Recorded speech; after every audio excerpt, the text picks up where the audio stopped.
Olá, mais uma vez eu peço licença para entrar aí na sua casa. Que a paz do Senhor Jesus Cristo esteja com você.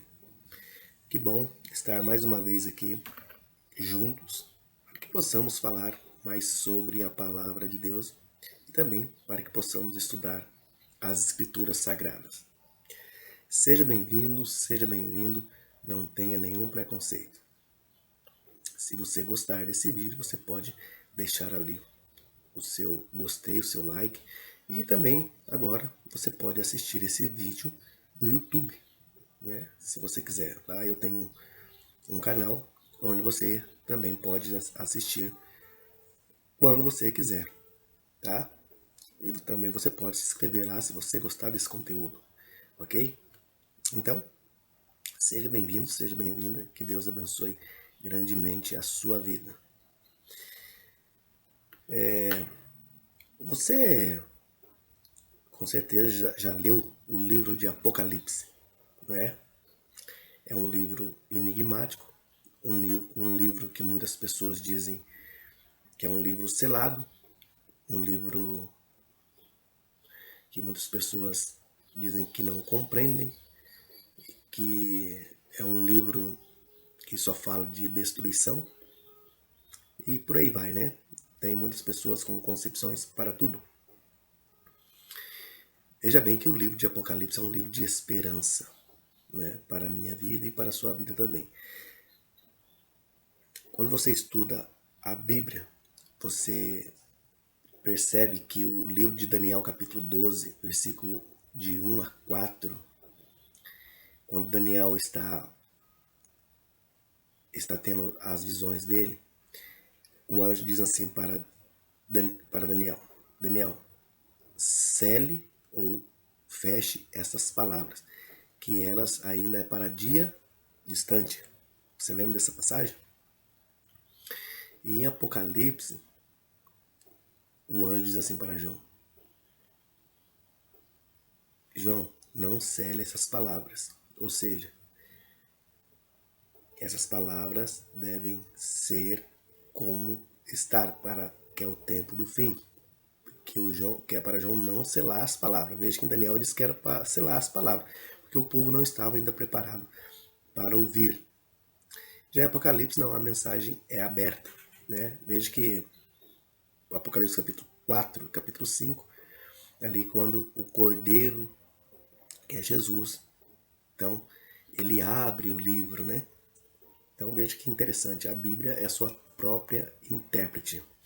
E é sobre essa interpretação hoje que eu quero falar um pouco para você. Qual é o método correto para usar para a interpretação bíblica?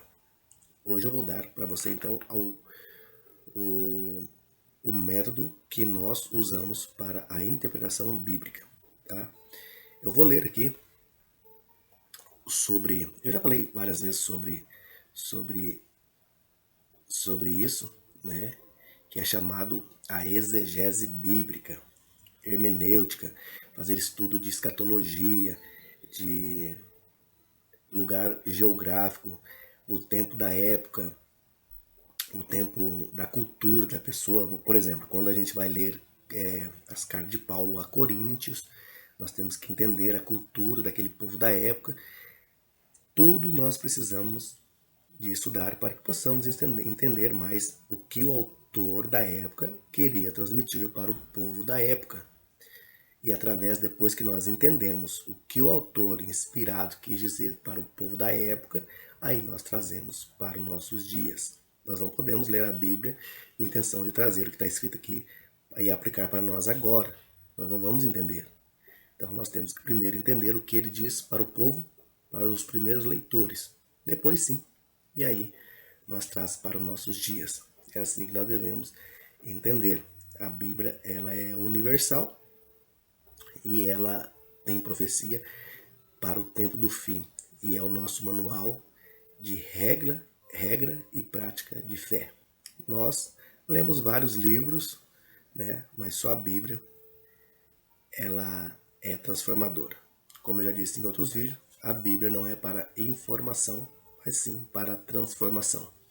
Então eu quero ler para você aqui o que significa então a hermenêutica ou a exegese, tá?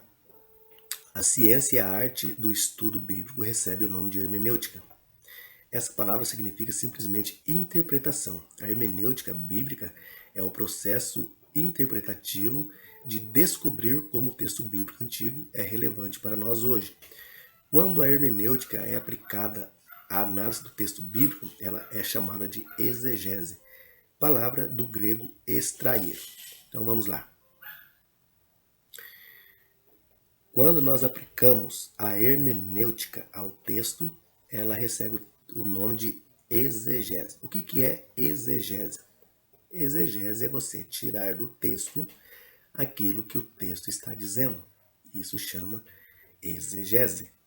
Por quê? É extrair.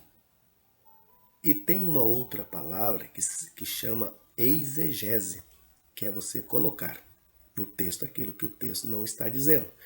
Por exemplo, eu vou te dar aqui um exemplo, quer ver?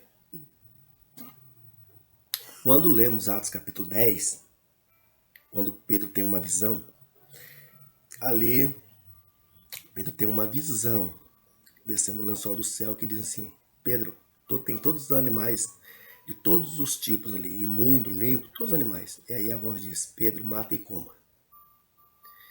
Então, aí Pedro diz assim: aquilo acontece 3 vezes para Pedro, mas Pedro diz assim: Senhor, eu nunca comi nada impuro, né? Pedro nunca, desde a infância dele, ou desde muito cedo, nunca comeu nada contaminado. Então, através daí, as pessoas dizem assim que nós podemos comer de tudo, porque Levítico capítulo 11, versículo 7 diz assim que nós não podemos comer carne de porco. Então, lendo o texto de Atos capítulo 10, as pessoas dizem que podemos comer de tudo. Veja, então ela está fazendo exegese, ela está colocando no texto aquilo que o texto não está dizendo, que Pedro não está dizendo de comer carne. Pedro está referindo aos animais limpos e impuros, ele se refere judeus e gentil. Veja bem. Então ele está longe da hermenêutica, está longe de fazer exegese bíblica. Então veja, ele está colocando no texto o pensamento dele, que pode comer de tudo. Sendo que o texto não está falando de comida, o texto está falando de judeus e gentil. Tá bom? Esse é o exemplo. Então, extrair é deixar a Bíblia falar por si só. É você tirar do texto aquilo que o texto realmente está dizendo, com o pensamento do autor inspirado por Deus quando ele escreveu o texto. A exegese, ela é o processo de extrair o significado do texto bíblico, ao fazer uma ponte entre o abismo existente e entre o mundo da Bíblia. Na época do autor inspirado, a realidade no qual o leitor atual se encontra, o seu propósito, deixa que o texto fale por si mesmo, em vez de impor a passagem o significado de que o original do que se origina no leitor. Quando diz aqui que tem que deixar o texto falar por si só, é quando nós lemos e interpretamos a Bíblia com a Bíblia. Que hoje se vê as pessoas lendo a Bíblia e fazendo aplicação torto e direito. Como elas... É no contexto que ela acha melhor, ela fala. Né? Eu vou dar aqui mais um exemplo. Tá? Uma parte muito banalizada hoje é sobre o dízimo. Né? As pessoas vão falar do dízimo, em Malaquias capítulo 3, versículo 8 a 10, quando vai falar do dízimo, eles banalizam o dízimo. Por quê? Porque ali muitas pessoas pregam uma barganha com Deus. Eles não entenderam. Quando Deus diz: eu abrirei a porta, a janela, provai-me nisso e vê, se eu não abrirei a janela do céu e derramarei bênçãos sem medida. Aí as pessoas querem que você dá lá no altar a tua casa, o teu carro, todo o teu salário, que no outro dia você vai ficar rico. Isso é uma aberração. A pessoa não fez a exegese e nem ela não aplicou a hermenêutica e tampouco fez exegese do texto. Porque Deus não diz ali que eu abrirei a janela do céu e jogarei dinheiro sem medida. Não está escrito isso aí lá. Então, e essas interpretações errôneas que hoje se vê por aí. Por isso que o estudo da hermenêutica e exegese é tão importante para o estudo da Bíblia. Vamos lá. A exegese envolve o estudo de unidade de passagem de verso e não de verso isolado. Muitas pessoas têm feito teologia em cima de um só verso. Vou te dar um outro exemplo. Em Deuteronômio, capítulo 22, versículo 5, quando Moisés diz assim, ó, e o homem não usará veste de mulher, nem a mulher usará veste de homem. Eu estou dando aqui os exemplos mais simplificados para que você possa entender do que eu estou dizendo. A pergunta que você tem que fazer ao texto é, na época tinha calça jeans? O que eles usavam na época? Na época existia muito prostituto, né? Prostituto cultural, então existia esse tipo. Então a mulher usava um cordão em volta da sua cintura com uma cor mais clara e o homem usava um com as cores mais neutra.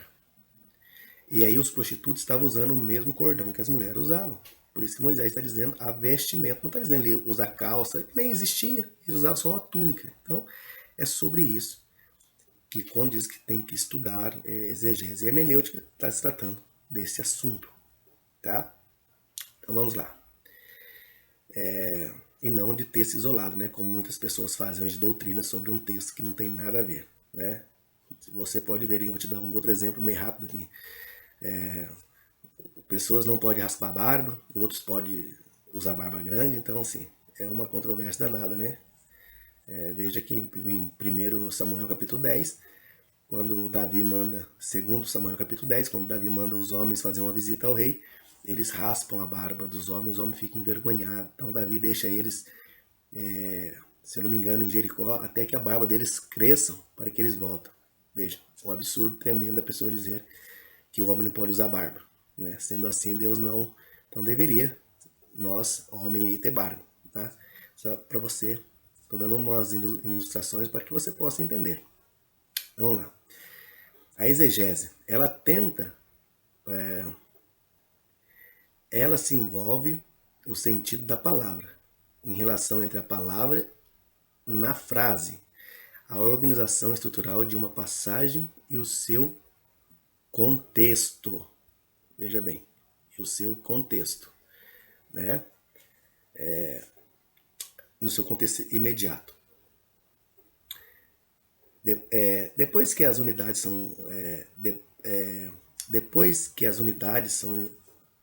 são estudadas, elas se unem para formar um corpo unificado, coerente de temas bíblicos. Quando vários temas são compilados ou reunidos, são chamados de teologia bíblica. Exegese compreende 2 passos básicos. Eu vou dizer para você quais são os 2 passos básicos aqui da exegese, tá? Para que você possa compreender sobre este assunto, né? Hoje, como eu disse, as pessoas vão interpretar a Bíblia, interpreta a Bíblia a torto e direito, né? Falam o que querem, diz o que querem e assim vai. Então vamos lá. O primeiro passo que eu vou deixar para você aqui, para você entender, é o seguinte. Envolve determinar o que o texto significou para a pessoa na época em que foi escrito. Ou seja, quando o autor inspirado escreveu o texto, o que significou para ele na época? Antes de tentar descobrir a relevância do texto para nós hoje, precisamos entender o que o autor tentou transmitir aos leitores do seu tempo. Essa fase da exegese procura averiguar o que o autor inspirado tentou dizer para o leitor originais e por que ele disse, por que motivo levou a escrever o texto. Na busca nessas respostas significativas a essa pergunta, os intérpretes precisam primeiro aprender que se pode saber sobre os leitores originais, ou seja, sobre o seu contexto social, e as preocupações que levaram o autor inspirado a escrever. O segundo passo, Nós, todo mundo, os leitores, o estudante da Bíblia, precisa de saber disso. O intérprete, aquele que vai estudar a Bíblia, deve explorar os contextos linguísticos, né? Veja bem que a Bíblia tem várias vezes que apresenta várias passagens difíceis de se entender. Linguístico, literário, histórico, geográfico, religioso, filosófico e cultural. O cultural da época, né? Em que o texto bíblico foi produzido. Essa abordagem do texto presume um envolvimento sério e à disposição do estudioso para usar de forma rigorosa as ferramentas disponíveis no mundo acadêmico.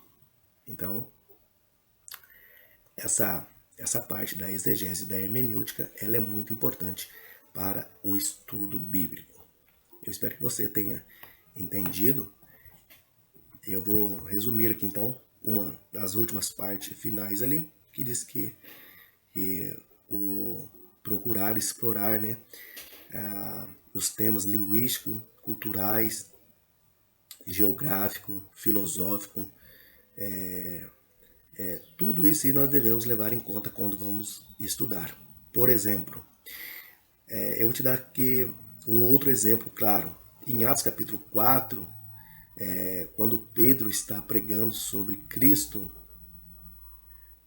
um homem diz que ele tem certeza que Pedro andou com Cristo, porque Pedro era um homem iletrado, certo? Da onde, vamos dizer, quase sem estudo. Já o apóstolo Paulo, veja bem que diferença. O apóstolo Paulo era um homem, já era um teólogo. Paulo é considerado na Bíblia o teólogo, né, do Novo Testamento. Paulo que mais escreveu no Novo Testamento. Paulo é muito entendido, fala em vários idiomas. Paulo estudou aos pés do Rabino Gamaliel, né? Quando você lê Atos capítulo 5, no finalzinho, acho que versículo 38, e depois você vai para Atos capítulo 22, você vê lá, Paulo estudou aos pés de Gamaliel. Então Paulo é muito inteligente. Portanto que Pedro mesmo nas suas cartas diz, em 2 Pedro capítulo 3, versículos 16 e 17, Pedro diz que Paulo escreveu muitas coisas difíceis de se entender, né?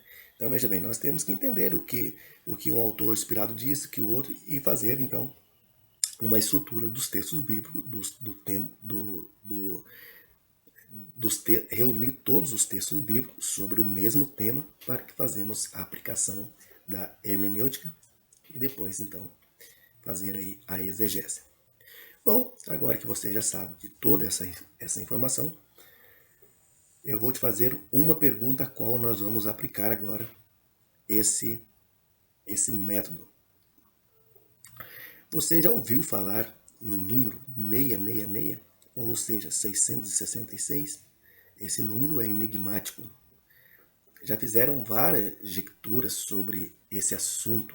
Já falaram que esse número é o Papa, já falaram que esse é o Saddam Hussein, já falaram que esse é o Hitler, já falaram que esse número se encaixa em muitos imperadores romanos ou em outras pessoas da época.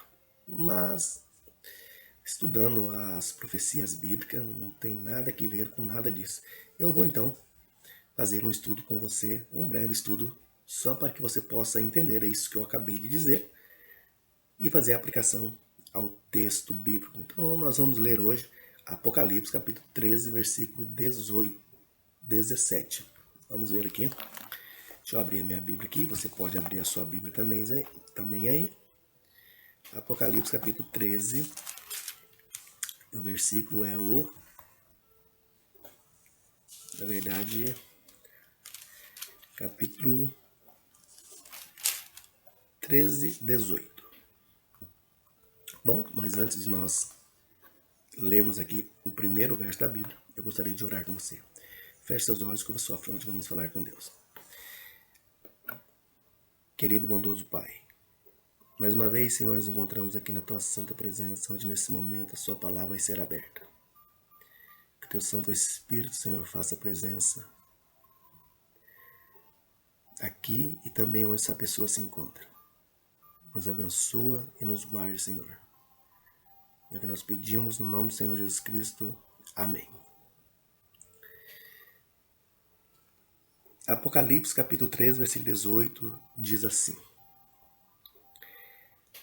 Aqui está a sabedoria. Aquele que tem entendimento, calcule o número da besta, pois o número é o número de homem. Ora, esse número é o 666. Bom, 666 é o número da besta. Vamos ver então alguns pontos aqui que indica se é uma pessoa realmente. Bom, em Apocalipse 13, 18, fala aqui está falando, né, que quem não tiver essa marca, né, que não pode nem comprar e nem vender. Se você ler aqui o versículo 17, diz assim: para que ninguém compre nem vende, senão aquele que tem a marca, o nome da besta ou o número do seu nome. Será que esse versículo 17 diz, eu vou ler de novo aqui para você possa entender, tá? Para que ninguém possa comprar ou vender, senão aquele que tem a marca, o nome da besta ou o número do seu nome. A palavra grega que aparece para 666 é um palavrão. Palavra muito feia. Eu vou tentar pronunciar ela aqui, já que eu não sou pessoas letrada na versão grega. Mas eu vou tentar ler ela aqui. Chama-se hexacossoi, hexacontax 666, o nome grego.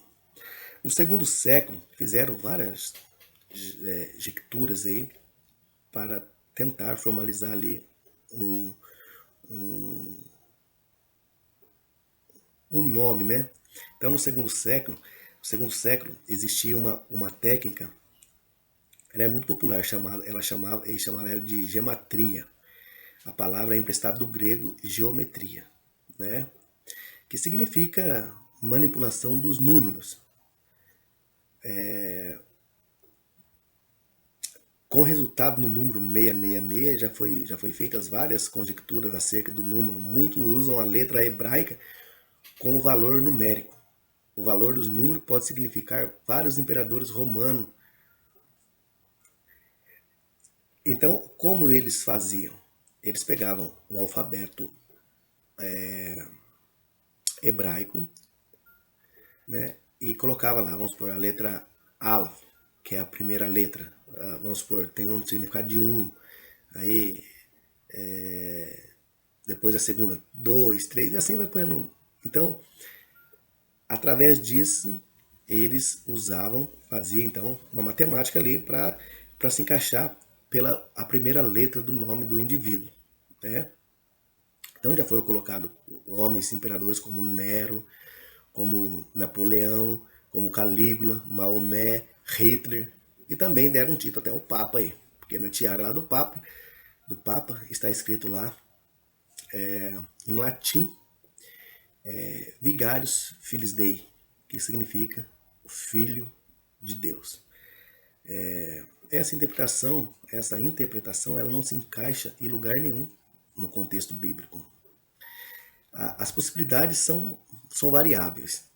É assim, ó, a possibilidade das técnicas, tipo da gematria referente aos números, são ilimitados, né? Então não dá para fazer essa técnica. Então você já cai por terra, vamos dizer assim. Segundo ponto, João não usa em nenhum lugar, quando você estuda Apocalipse, João não usa em nenhum lugar do livro do Apocalipse a gematria como método de interpretação, né? João não usou. E em terceiro, João não especifica nenhum indivíduo histórico específico. Isso, 666, é de natureza religiosa, né?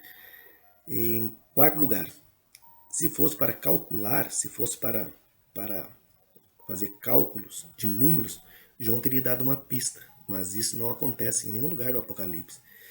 E o quinto lugar, o número é escatológico, né? Então, vamos lá.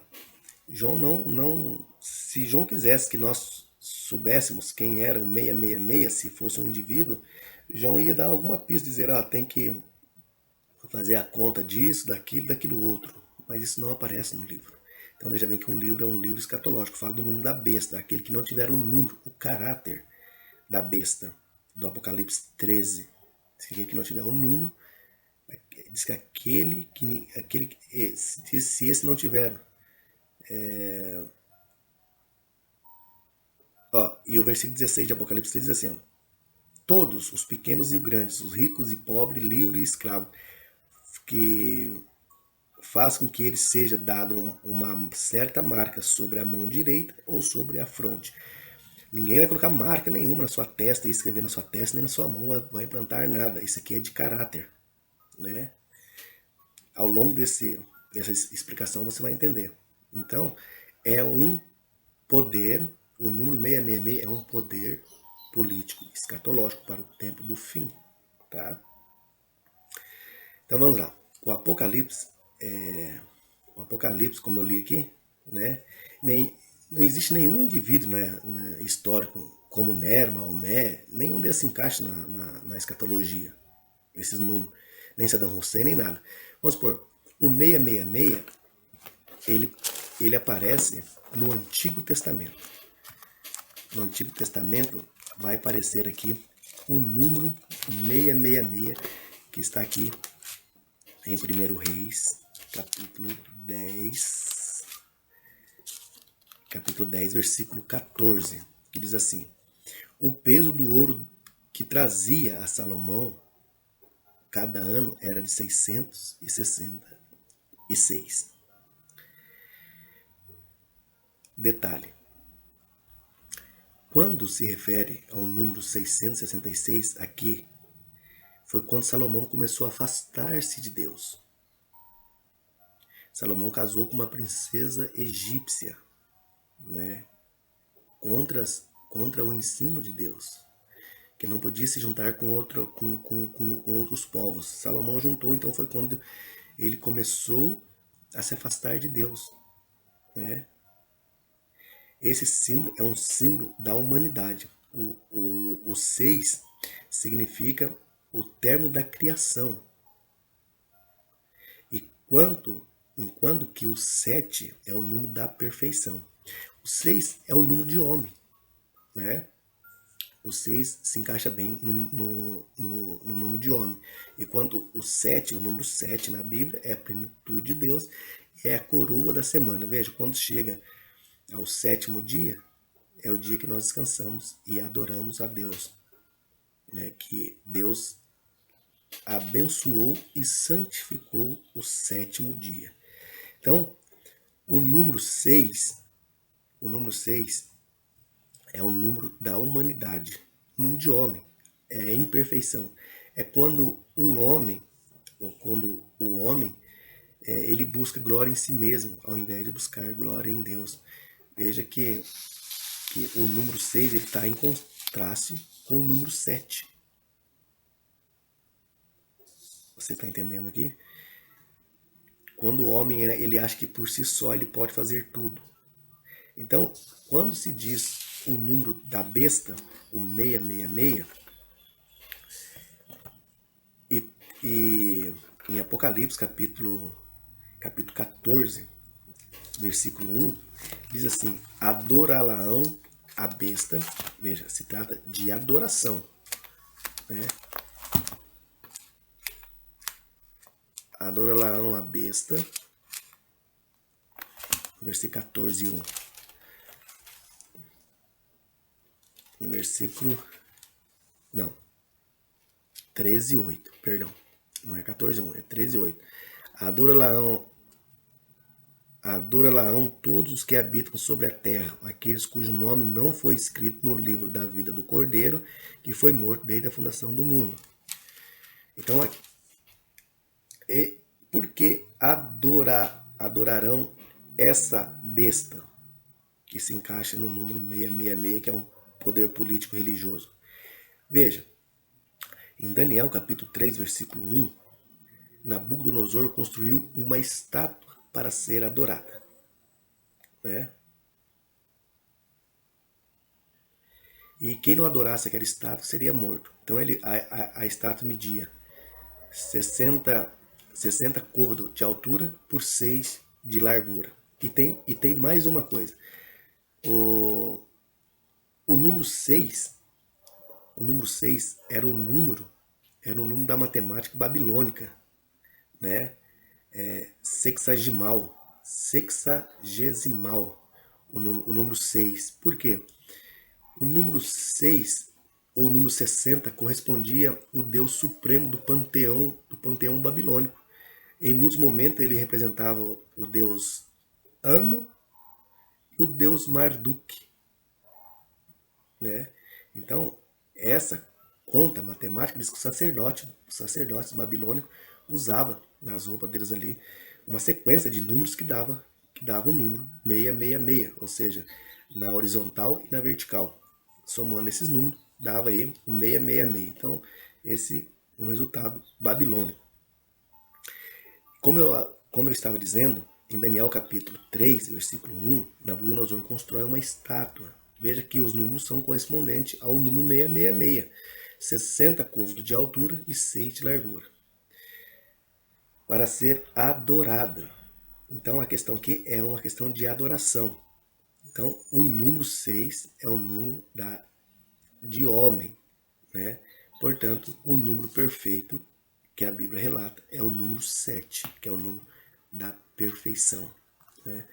Que é o número aí que a Bíblia relata que é o selo de Deus. Então,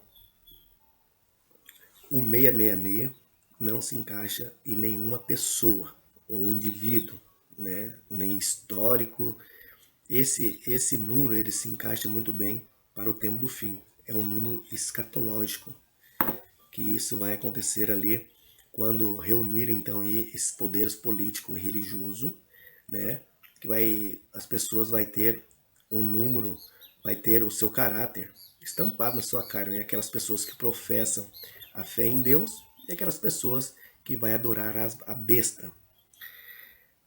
Você lembra que no passado o povo de Deus foi oprimido por um poder, né? Pelo poder romano, né? Os cristãos foram mortos, houve perseguições nas igrejas, muitas pessoas foram julgadas no Coliseu. Nero matou o apóstolo Paulo, também o apóstolo Pedro, né? Então houve uma perseguição terrível. E no tempo do fim não é diferente. O livro do Apocalipse deixa claro para que aqueles que professam a fé em Deus, que tem o caráter divino, essas pessoas, quando entrarem para sofrer a opressão perseguidora desse poder político e religioso, aí sim Deus vai intervir, tá? Mas o número 666 se encaixa, como eu disse, é um poder político e religioso. E aquelas pessoas que pensam ao contrário desse poder, vai ser boicotar, vai ter um boicote, né? Não vai poder comprar e nem vender, né? Ele vai ser perseguido. E muitas vezes as pessoas abrem a chamada concessões, né? De você fazer aquilo que a Bíblia proíbe, mas só para fazer o gosto dos outros. Então você vai ter que escolher, né? No final da história você vai ter que escolher de que lado você está. Por isso que aqui existe o número 6, que é o número de homem, e também existe o número 7, que é o número da perfeição. E aí você vai, porque em determinado momento da história, esse poder político e religioso vai determinar um dia de guarda, que vai ser o dia de domingo, né? Esse poder vai impor esse dia que todo mundo vai ter que descansar ao domingo. Fazendo assim, diz que esse dia é o dia que Deus santificou, sendo que isso é uma tremenda mentira. Esse poder político e religioso vai levar muita gente para o engano. Eu espero que você esteja não percebido, mas apercebido, para que quando chegar esse tempo, você lembre das palavras de Cristo. E para encerrar essas palavras de Cristo, é muito importante, eu vou encerrar esse estudo com a palavra de Cristo que se encontra em João capítulo 16, versículo 33. Então, quando chegar o tempo do fim, você esteja não percebido, mas apercebido. Que diz assim, João 16, 33. Estas coisas vos tenho dito, para que tenhais paz em mim. No mundo passarei por aflições, mas tende bom ânimo, eu venci o mundo. Então, que Deus abençoe você e que você continue estudando a palavra de Deus e que você continue perseverando, que você continue sempre estudando, para que ninguém possa enganar você. Tá bom? Então, feche seus olhos, curva sua fronte, que eu quero orar com você. Obrigado, Senhor, por mais esse estudo. Que o Senhor tenha nos abençoado e nos ajudado. Obrigado, Senhor, por também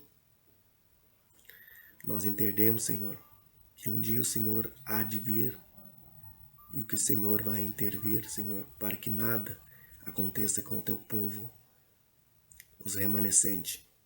Que o Senhor nos abençoe a cada um de nós e que o Senhor nos guarde. É o que nós pedimos no nome do Senhor Jesus Cristo. Amém. Amém?